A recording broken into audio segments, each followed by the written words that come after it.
téléspectateurs de ITV asalaamaaleykum ñu ngi leen ni nuyuwaat bu baax a baax amaat mbégte ànd ak yéen ci ganu matinal bi tey ñuy dalal Marie-Jo Ndiaye c'est elle la responsable du groupe Les Enfants Marie et Joseph ñu war a waxtaanee tey li nga xamante ni moom moo di les journées de l'entrepreneur catholique 10e édition.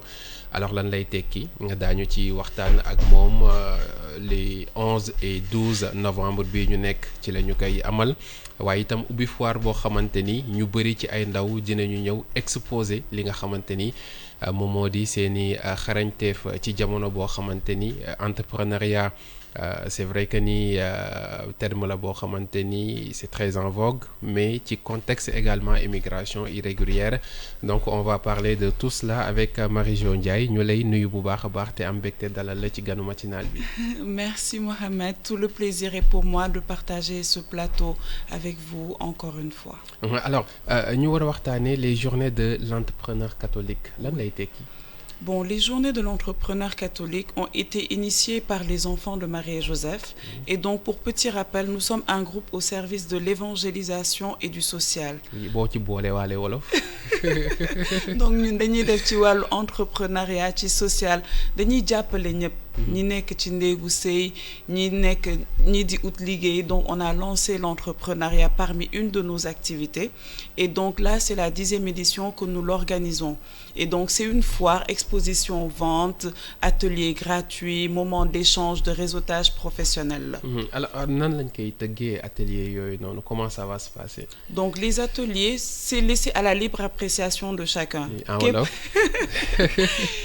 ku mu neex dem atelier bu ko neex déjà am nañ panel bu ñu prévoir pour l'entrepreneuriat sous le thème comment entreprendre, pourquoi entreprendre au Sénégal. Donc tout le monde est invité, mën nga assister, il y aura des ateliers pour xale yi, donc c'est laissé à l'appréciation de chacun. Entrepreneuriat boobu noonu parce que gis nañu ñu bëri ci experts yi dañuy wax ni que ni peut-être mooy la solution face à phénomène bi nga xamante ni moom la ñuy dund mais la question bi ñu bëri du répondre mooy comment entreprendre. Tout d'abord ci phénomène bi nga xamante ni ci la ñu nekk muy immigration bi ban jàngat ngeen ci am. Bon, il faut dire que c'est déplorable, ça fait mal, ça blesse de voir qu'on perd des mamans, des enfants, des frères, des sœurs dans ce genre de situation, mais à l'impossible, nul n'est tenu. Et je pense que l'entrepreneuriat, les journées de l'entrepreneuriat répondent à cette situation. Wolof bi. Oui. Wolof bi seetul rek ngeen baal ma chers auditeurs et ceux qui suivent en direct. Donc gëm naa ne entrepreneuriat solution la ci immigration clandestine bi. Yéen ban modèle ngeen teg parce que da ngeen di wax li ñu tuddee les journées de l'entrepreneur catholique. Lan mooy doon différence bi ak peut-être entrepreneuriat bi nga xamante ni ñun ñëpp moom la ñuy xamandoo. Ok ñun déjà différence bi mooy suñuy inscription c'est à 5 000 francs dañoo wàññil inscription bi pour que ku nekk ñeme lancé wu boo amee business à côté lu ndaw loo mën a am même bu dee kaani même bu dee ndox nga ñëw nga jaay ko comme ça. nga mën a am lancement nga mën a am départ ci li ngay def donc on essaye tant que mal de vraiment répondre aux attentes de la population sans majorer sur les tarifs de l'inscription et rejoindre ku nekk ci li ngay dund au quotidien parce que xam nañ ne dund bi mën na metti donc on baisse vraiment les prix pour que ku nekk mën ci gis boppam. Donc le but ci journée yi nga xamante ni moom ngeen di organiser c'est plus encadré. ñi nga xamante ni bëgg nañu yëngatu ci entrepreneuriat wan leen yoon bu ñu mën a jaar. Exactement dañ leen di jàppale pour ñu lancer wu déjà pour ñu oser entreprendre parce que ñu bëri dañuy toog ne ay yow bëgg naa jaay lii ay yow bëgg naa mais xamuñu nuñ koy defee donc on les aide déjà à se lancer d'où l'inscription à 5 000 francs 5 000 mettiwul en deux mois 1 mois mën nga ko dajale nga teg de côté nga commencer jënd sa yu sew pour mën a ñëw donc c'est ça notre objectif principal les aider leur montrer comment vraiment se lancer dans ce qu'ils aiment parce que entreprendre pour entreprendre dara la mais nga dugg ci loo xam ne bëgg nga ko beneen level la. nan ngeen fas yéene defee noonu est-ce que da ngeen di liggéey ak ñoo xamante ni ay coach lañ en entrepreneuriat ou bien. Oui, on invite souvent, on a tellement de structures au Sénégal qui accompagnent l'entrepreneuriat, mais am na ñu bëri nag xamuñu leen jéemuñu leen xam ku nekk da ngay jug rek gis nañ ne Mohamed mu ngi jaay ay chemises yu rafet man tamit ma dem jëli samay chemises jaay alors que du noonu donc on trouve des coachs, on trouve des structures qui sont là, on a le 3FPT, on a des producteurs de cinéma parce que loolu tamit ñëpp a ngi ciy bëgg a jug ñëpp a ngi bëgg feeñ télé men xamuñu nu ñuy def. Donc on est dans ça, on essaye vraiment de trouver des personnes qui ont duré dans ça. Donc déjà pour cette édition, on a monsieur Gakou qui est entrepreneur de la marque Edpa mooy chips yu neex yi ñu tàmman jënd bi ñuy nekk xale moom moo ko defar donc il va venir parler aux jeunes de son parcours de ni mu ko dundee et ça va fortifier et ça va encourager les jeunes à ne pas abandonner parce que tey mën nga dugg ci entrepreneuriat nga commencé ko mu metti nga bàyyi nga ne damay dem jëli gaal gi alors que du loolu mooy objectif bi dara xëyul sotti mën na ñëw tey mu metti nga muñ nga xam ne suba dina neex. Entreprendre yombul et c'est pourquoi bu ñuy tudd entrepreneuriat rapide parfois day reetaanloo nit ñi entrepreneuriat mënu rapide. Non. En fait même pour avoir un diplôme même pour am bac il faut nga jàng 6 ans minimum mënoo xëy rek am bac mënoo xëy rek am licence mënoo xëy am master c'est la même chose pour l'entrepreneuriat ceeb balaa moo neex faw mu jël temps. ñu togg ko bu baax n'est-ce pas donc c'est la même chose pour l'entrepreneuriat. Alors le but donc ci foire bi nga xamante ni ubbi nañu ko également au-delà ci aspect bi nga xamante ni dinañ ko teg muy permettre à des exposants ñu ñëw jaay seeni produits. Il y a également l'aspect formation bi nga xamante ni moom moo ci ëpp solo c'est ça. Effectivement et là pour cette 10e édition invité nañ waa 3FPT. pour ñu ñëw mën a échanger ak jeunes yi et des entrepreneurs seront là pour répondre à toutes les questions que se posent ces jeunes. Il y a des panélistes, on a fait venir le producteur de cinéma qui actuellement a 3 films à l'affiche, c'est un entrepreneur, un jeune, monsieur Souleymane Kébé. Il sera là pour répondre aux questions de ces jeunes qui veulent se lancer dans le cinéma, d'autres qui hésitent à lancer leur business, à la formation professionnelle. Vraiment, tout sera au rendez-vous pour jàppale société bi suñu jeunes yi parce qu'on se rend compte qu'aujourd'hui ce ne sont pas que les jeunes qui partent. On a dit qu'il y a des mamans, des femmes enceintes. ñoom duñu ay xale. Donc c'est-à-dire qu'il y a un problème. L'autre fois maa ngi doon waxtaan ak benn maman mu ne ma ko moom muy expliquer mu ne ma moom dafa jaay ndox ba yóbbu doomam université. jaay ndox ba yóbbu doomam université c'est que ça n'a pas été facile. galère na mu ngi ci loolu ba tey mu ngi jaay ndox bi ba tey donc aujourd'hui lan moo tax man wala keneen mënuñu def loolu. bañ a xeeb li ñu am ci suñu réew tamit boole ci gëm yàlla ragal ko. foofu la problème bi nekk mooy comme li ñu doon wax sànq et puis gisoo ni li ñuy tuddee entrepreneuriat dafa xaw a saturé un peu parce que ñëpp dañ ci jógandoo wala mënul saturé. Moi je me dis que ku nekk ak sa wërsëg l'objectif c'est quoi c'est que yow li ngay def nga gëm ko dans la mesure où. tey je le disais tout à l'heure c'est pas parce que Mohamed mu ngi jaay ay chemises que man coûte que coûte dama war a jaay ay chemises Jeanne mu ngi jaay ndox coûte que coûte dama war a jaay ndox non da ngay toog nga analyse man yàlla fan la ma woo mën na la woo ci jaayu matériel mën na la woo ci jaayu màdd donc c'est pas parce que l'autre fait que je fais et c'est ce qui semble saturé et même si c'est saturé tey boo jugee ci dara nga bëgg ko nga gëm ko nga jiital ci yàlla mais day dox. Donc il faut créer d'abord le besoin. Oui, pourquoi pas. Pour pouvoir entreprendre mais li ngay def également mu am tuuti différence ak li ñeneen ñi di def. Exactement. Alors ñu des ba tey ci journée yooyu noonu est-ce que c'est juste pour ñi nga xamante ni ñoom ñoo di les catholiques. Non, déjà je tiens à préciser que exposants yi am na ay catholiques. am na ay musulmans am na ñu gëmul yàlla sax. C'est ouvert à tout le monde sans distinction. Depuis notre première édition, on a des musulmans qui s'inscrivent. C'est ouvert à tout le monde. On a dit catholique parce que au début dañ doon def kuuru église yi dañuy def cours église bu nekk novembre février juin ñu def cours église yi et pour marquer le coup ci leen génn dem place du souvenir et même biñ ko daan def ci cours église yi musulmans yi dañ doon ñëw respecter suñu aspect spirituel ñu leen ci naw bu baax. lan mooy doon innovation yi cette année. Donc l'innovation déjà, on est sorti de notre zone de confort parce que d'habitude, c'était dans les cours des paroisses et donc on a invité encore une fois le 3FPT, les acteurs de cinéma qui seront là pour répondre aux questions et vraiment ouvert à tout le monde. On ne peut pas tout le temps améliorer comme on ne fait pas d'habitude, mais on a essayé d'apporter une touche particulière en vraiment ouvrant l'entrée, la participation à toutes les personnes qui le veulent. Même boo xam ne yow yënguwoo ci entrepreneuriat porteur de projet nga am nga sa entreprise war nga mën a ñëw xool si ñi fi nekk parce que mbooloo fu mu am dara mën na ci génn. C'est-à-dire que aujourd'hui en tant que directeur de société mën naa doxantu mën nga tase koo xam ne mën nga ko embaucher. On sait que metti na aujourd'hui les jeunes entreprennent mais yow en tant que boss parce qu'on peut le dire comme ça nga doxantu si nga ne ah xaaral ma ñëw xool si et on a invité les gens à venir avec leur carte de visite nga xam ne à tout moment mën nga joxe ce numéro ñu woo la joxe nga mën a joxe ce CV échanger vraiment que ce soit ouvert xol yi ubbeeku quoi que tout le monde soit focus sur l'activité. Donc au-delà de la formation au-delà ci li nga xamante ni moo di jaay biñ ci mën a def c'est un espace également pour mën a créer un réseau. Oui, c'est vraiment on insiste beaucoup sur ça le réseautage parce que dañoo tàmm xeeb dañuy gis ni doo xam kan la nga ne non def kanam. Alors que on ne sait pas kan moo la mën a yóbbu fenn suba.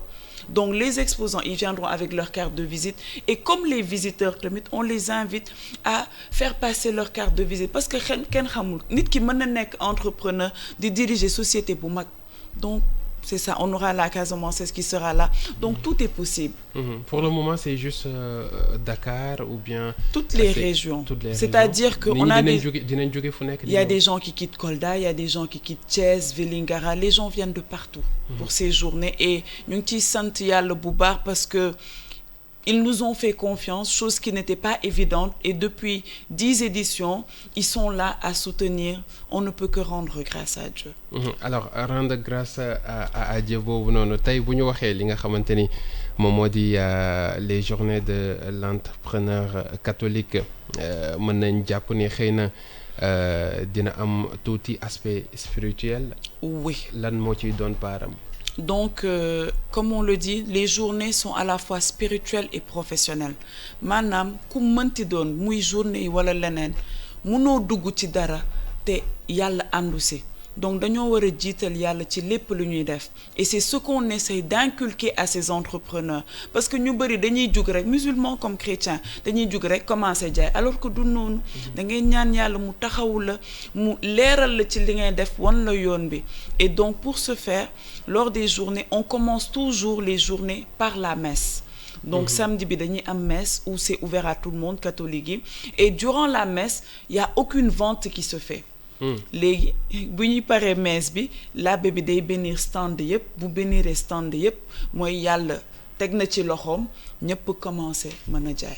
Pour ñeneen ñi nga xamante ni ci yeneen diine yi la ñu bokk nag. Non il y a les musulmans par exemple dañuy exposer heure messe bi ils se mettent en retrait ou ils prient leur Dieu de leur manière, de leur façon et on est en symbiose, on est en union de prière. Kon li nga xamante ni moo di laïcité bi ñuy wax dinañu ko gis foofu noonu ku nekk def sa religion comme ni nga ko gisee du tey ñu wéyal li nga xamante ni moom moo di jaay beeg yi ni mel. Oui, on a Dieu et dañ koy jiital ci lépp. Donc aujourd'hui, on n'est pas sectaire. D'où on a pris des inscriptions te képp kuy inscrire dañ leen naan il y a des règles ñun dañuy def messe. Après yéen il y a pas de souci si tu veux vous savez comment vous priez. Il y en a dañuy bàyyi dem julli ji heure julli jot ñu julli et on apprécie ça parce que on incite toutes ces personnes à mettre Dieu au centre. Yàlla comme on dit peut-être c'est pas le but mais ñu ngi wax ci immigration mais dañ ci génne volet spirituel te volet spirituel am na ci solo. Lan moo ciy solo. Parce que tey boo toogee nga analyser sa situation nga xam ne yow yàlla moo la sàkk yàlla teg la Sénégal yàlla du teg mukk nit lu mu antanul yàlla bu la tegee ngay dund dara c'est que dafa am lu mu namm ci yow donc ce n'est pas une raison pour lui dire man weddi naa yàlla damay dem feneen parce que yaa ngi dem tu risques ta vie pour loo xam ne xëy na yàlla Sénégal la woowee et quand on croit en Dieu yàlla buñ ko gëmee ragal ko am na yenn yoo xam ne dañuy nangu dogal lu mu metti metti metti Sénégal da ngay toog nga muñ nga jàpp si di ko ñaan di jul yàlla soxorul mais aujourd'hui da ngay gis koo xam ne gis naa Mohamed mu ngi États-Unis faw ma dem États-Unis coûte que coûte te xamoo kooku lan la fay dund xamuñu réalité réseaux sociaux yi man mën naa dem nekkuma ci dara di poster di dem abiyeri di photo di poster di leen gëm loolu amul man Sénégal maa ngi nitoo ma ne ay yow Mohamed mu ngi sañse non man il faut que ma dem te yow xamoo réalité bi nekk foofu nga dem di nangu ci dëkkum jàmbur loo xam ne danga ko doon bañ sa dëkk ça n'a pas de sens donc il est important de se contenter de ce que Dieu nous donne doylu dafa am solo fii même bu dee keccax ngay lekk chaque jour na doon sa ndam nga xam ne man lii la ma yàlla may maa ngi ci ànd ak moom du ma ko weddi et après leneen dina ñëw et c'est dans l'épreuve que Dieu sait qui est qui mën na neex mu metti nga won ko ne man yàlla yow laa jiital lu mu mënti metti man maa ngi fi ak yow bu dee danga ma woo ci beneen dëkk mais dina la jaarloo par les normes ou bien man loolu laa jaar mu ngi noonu volet spirituel bi nga xamante ni yaa ngi ko doon wax et ci biir foire bi nga xamante ni di ngeen koy def et ci biir phénomène bi nga xam ne ñu ngi koy dund muy émigration irrégulière bi mais gis nañ on a une direction fii nii boo xamante ni loolu moom mooy liggéeyam également muy tout ce qui est entrepreneuriat et tout est-ce que la DR est-ce que yéen a ngi liggéey ci côté boobu noonu bon c'est vrai qu'on a certains acteurs de la DR qui essayent qu'on a essayé de contacter, mais c'est pas toujours évident. Des fois, on n'aime pas trop forcer. C'est vrai que pour cette édition, on a juste contacté le 3FPT, mais ils sont tous invités. Par exemple, mën nga am xarit nga ne ko dañuy organiser lii nanani nanana et après aussi il y a des structures qui sont tellement sollicitées que ce n'est pas évident donc on essaie de décaler un peu pour donner l'opportunité à d'autres structures d'être là. Et pour participer nan ngay def? C'est gratuit da ngay ñëw sol sa dàll sol sa yére ñëw toog gànnaayoo benn somme bu ndaw rek nga ñëw. da ngay ñëw ak sa li nga war a exposer rek. non pour les exposants ñi bëgg exposer ok ñi bëgg exposer on avait lancé les inscriptions on lance tôt les inscriptions de telle sorte que ñëpp jot si ñëpp mën a inscrire ñun fu mu mënti doon bi ñu doon def ci cours église yi dañoo ne inscription yi 5000 lañ koy defee notre première inscription c'était à 4000 francs. Donc après on a juste rajouté 1000 francs ñu def ko 5000 francs pour les 2 jours donc dañoo ne tey ce n'est pas parce que dañuy dem place du souvenir la ñuy yokk prix bi donc on a gardé le même prix à 5000 francs pour ñi bëgg exposer 5000 la ñuy joxe kese ñu am seen espace seen table ñu mën a wane li ñuy def dans la simplicité surtout. Oui, clôturé ngeen ou bien. Oui, malheureusement ou heureusement on a déjà plus de 120 exposants. 120. On a déjà 120 exposants produits agroalimentaires naturels tenus il y a vraiment du tout. Et c'est là où tu te rends compte que au Sénégal il y a des ressources. Peut-être pas encore exploitées mais il y en a. lan moo parce que ça également c'est une question très importante dañ koy wax souvent les ressources sont là li nga xamante ni moom moo di compétence yi mu ngi fii et pourtant dafa mel ni sur place la ñuy def ban jàngat ngeen am ci loolu. ban jàngat mooy xëy na xeebel bi la c'est-à-dire que man damay Marie-Jo damay naan man du ma jaay lan moo tax may jaay man dama am diplôme. dama am bac dama am doctorat waruma jaay waruma def yi non alors que c'est dans de petites choses qu'on réalise de grandes choses aujourd'hui avant que lenn di mag il faut que ce soit petit il faut que ñu teg benn brique donc dañuy xeeb des fois yenn yi comme jaayum ndox bi da nga naan man dama am diplôme du ma jaay ndox du ma jaay café alors que am na rendement et donc boo tegee yenn yi de côté à un moment tu te rends compte que tu as mis de côté énormément de choses et ñu bëri dañoo jàpp ne bu ñu nekkul ci bureau tekkiwuñu alors que aujourd'hui salaire doyatul mais loolu disons que suñu c'est un peu suñu système moom moo ñu tooñ parce que dañuy former lu bëri ci ay bureaucratie même suñu système éducatif c'est ça. Le système éducatif, c'est ça. Moi, je dis, dès lors où on indexe, par exemple, quand je t'indexe, excuse-moi, je t'indexe, il y a 3 doigts contre moi, vrai ou faux? Donc, instant, vous m'indexez net, le système, ok, il n'y a pas de problème. Mais moi, le système ne m'impose pas. Aujourd'hui, je peux avoir un bac S. Moi, je suis médecin de formation, je suis docteur en médecine. Mais j'aide à l'entrepreneuriat à ma manière. Donc, Kenen n'est que juriste. Aider à sa manière. Et chacun joue sa partition comme il se doit. Mais on ne doit pas se dire non, système B, ni. Nit ki, mën nga jàng dem ba am diplôme, nga tok nga ne non. Man, j'aime tout ce qui est radio. Nga bayyi lépp dem jéem a démarcher radio yi nga commencé nekk animateur. C'est pourquoi? C'est parce que yow lool nga gëm, lool nga bëgg. Et on est plus rentable quand on fait ce qu'on aime. Donc la passion, moi, base entrepreneuriat. Moi, je dis la passion, pas le merirandoor. Da ngay bëgg li ngay def. Vous savez, il y a des gens, par exemple, dañuy jaay mad. Mais dañ koy bëgg et tu sens que nit ki li muy def, c'est fait avec amour. Jaayul lu rëy. Mais dalay tu sens que qui lui def bëgg nako à un point où tu as juste envie de l'aider. Et aussi dañoo rëy. C'est-à-dire que on veut entreprendre mais duñu nangu suufeel suñu bopp. C'est-à-dire on aime les choses tout de suite. Genre man yenn duma ko def lan moo tax may déposer lettre fii lan moo tax may dem fi man nit laa kilifa laa doomu diw laa man waruma def lii. Et donc ça restreint un peu le cercle. D'où l'importance de vraiment oyofal affaire yi. Aimer ce qu'on fait, c'est l'amour de ce qu'on fait. Même si tu vends des sacs, nga bëgg li ngay def. Kenn buy romb dina gis ne non, la personne va acheter pas parce que dafa soxla sac bi ngay jaay, mais day gis passion bi nga ciy dégager, da la ciy jàppale. Donc foofu volet boobu est-ce que dina bokk ci seen formation? Disons plutôt l'aspect psychologique, hein, parce que am na ci wàll également. Bon, man j'essaye d'aider, d'expliquer aux entrepreneurs comment faire. Parce que déjà, da ngay gis foire, nga gis entrepreneurs yi. Les gens passent, dañuy toog croiser tànk yi. Nit yi di romb ñuy xool. Genre, tu vois une personne, tu l'abordes. Tu lui dis, ah, diw, bonjour, vous allez bien?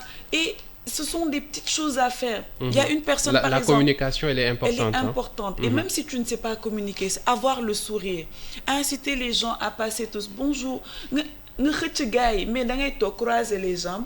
Oui, je vends, j'ai mon stand. Tu achètes, c'est bien. Tu n'achètes pas, c'est bien. Alors que, rëy amu fi. Yow yaa soxla. Des fois, nit dina ñëw ci foire. Yore ay problème yu dul jeex. Bëgg décompresser. Ce bonjour boobu changer na life am. Parce que xëy na kooku mu ngi doon bëgg démissionner, mu ngi doon bëgg def njaaxum. Mais ñëw nga nuyu ko nuyu bu neex nga expliquer. Et dans l'échange de cette vente, leneen xaj na si, leneen mën na ci dugg ba loo xam ne tu ne pensais même pas. Donc il est important de rester ouvert et d'aimer ce qu'on fait. Man, étant plus jeune, dama doon vacances, dama doon jaay jus. Je vendais des jus, sortais, dama doon yor sama glacière di jaay.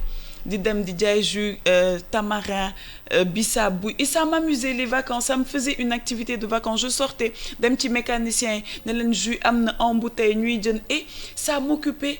Et c'est quelque chose que, disons, j'aime, et j'essaye en tant que bien d'aider les autres à le faire. L'ouverture d'esprit, la simplicité, l'amour de ce qu'on fait, et ne pas bu ñu xeeb nit. Des fois di nga gis nit koo xam ne mu solu nga ne kii de kii jarul mënul jënd. Aujourd'hui les plus grandes, les personnes les plus riches sont celles qui s'habillent le plus simplement possible. Te Sénégal dañoo nekk réew boo xam ne l'habit fait le moine. Dans la mesure où da ngay gis nit bu soluwul costume rek yorul. Alors que nit mën na ñëw casquette nii nga ne nga def nii nga gis ne kilifa la nga ne Donc il faut rester ouvert et transmettre l'amour de ce qu'on fait à toutes les personnes qui nous entourent. Très bien. Mu ngi noonu Marie-Jo Ndiaye la ñu doon dalal mooy responsable du groupe Les Enfants de Marie et Joseph. Ñu doon waxtaanee les journées de l'entrepreneur catholique. Donc 11 et 12 novembre bi à Place du Souvenir. C'était un plaisir ñu dalal la ci suñu plateau. Plaisir est partagé. Merci beaucoup. Merci pour l'invitation et j'espère que vous avez l'habitude nag Immédiat accompagne souvent les journées, donc nous vous disons merci et nous comptons encore une fois sur votre présence pour aider ces jeunes dans l'entrepreneuriat. Et nous invitons tous les auditeurs, tous ceux qui suivent ITV, qui sont en direct, à venir soutenir l'entrepreneuriat à la place du souvenir. C'est 11 et 12 novembre. L'entrée est libre et gratuite. Il y aura des stands de restauration. On a prévu des matchs de foot pour ñi bëgg vraiment que ce soit une ambiance détente, espace pour enfants, que les enfants puissent s'amuser. Vraiment woo nañ ñëpp. Képp koo xam ne yaa ngi suivre émission bi jàppal ne ci nga bokk soxla woo million pour ñu même ak 1000 francs di nga am looy mën a ñibbee. Très bien, merci beaucoup, merci à Birane Cissé moom moo féete woon ci xarale gi à 13h30 ngeen mën ko seetaan sur ITV jox leen rendez-vous ëllëg incha allah ak beneen invité. Merci à tous et très bonne journée. Merci.